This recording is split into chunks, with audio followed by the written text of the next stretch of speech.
నా కృపను నేను చూపటం మానేశాను. అయితే నీ పట్ల నేను అట్లా చెయ్యను అంటున్నాడు. ఎవరితో ఈ వాక్యం చెబుతున్నారు అన్నట్లయితే దేవుడైన యెహోవా దావీదుతో మాట్లాడుతూ ఉన్నాడు. దేవుడైన యెహోవా నాతాను ద్వారాగా తన ప్రవక్త ద్వారా దావీదుతో మాట్లాడుతున్నట్లు చూస్తాం. అంటాడన్నమాట, నేను నీకు తండ్రినై ఉందును. దావీదుతో దేవుని వాక్కు మాట్లాడుతుంది. ఓ దావీదు మహారాజా, ఓ నా కుమారుడా, నేను ఏర్పాటు చేసుకున్నవాడా, నేను అభిషేకించినవాడా, నేను నీకు తండ్రిగా ఉంటాను. దేవునికి స్తోత్రం. అలనాడు దావీదుతో మాట్లాడుతున్న దేవుడు ఈరోజు రేచెల్ కుటుంబంతో మాట్లాడుతున్నాడు. మీకు తండ్రి సరైన పరిస్థితుల్లో లేకపోయినా, తండ్రి మిమ్మల్ని పట్టించుకోకపోయినా నేను మీకు తండ్రిగా ఉంటాను. దేవునికి స్తోత్రం. దేవుడు ఈ రాత్రి మీకు అభయాన్ని ఇస్తున్నాడు. మీ తండ్రి సరైన ప్రవర్తన కాకపోయినా, సరిగా మిమ్మల్ని పట్టించుకోకపోయినా మీ తండ్రి గురించి మీరు బాధపడద్దు. పరమ తండ్రినైనా నేను మీకు తండ్రిగా ఉండబోతున్నాను. దేవునికి స్తోత్రం. ఎంత మంచి మాట! వారిద్దరితోనే కాదు, ఈ రాత్రి వచ్చిన నీతో నాతో కూడా దేవుడు మాట్లాడుతున్నాడు.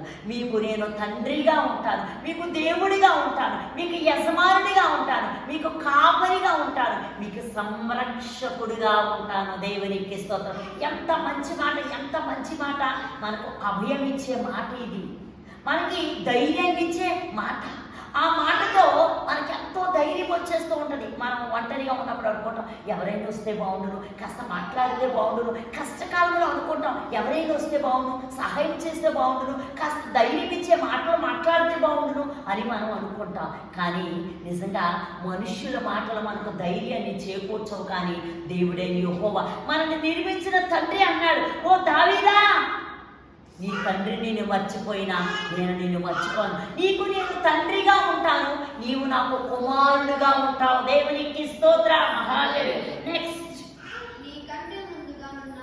దాని తర్వాత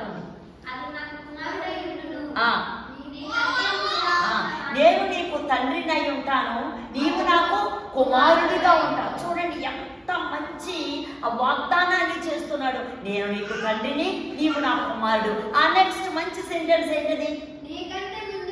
నీకంటే ముందుగా ఎవరున్నారు? దావీదు సింహాసనం మీద దావీదు కంటే ముందుగా ఎవరు ఆశీనుడై ఉన్నారు రాజుగా? సౌలు. ఎవరు?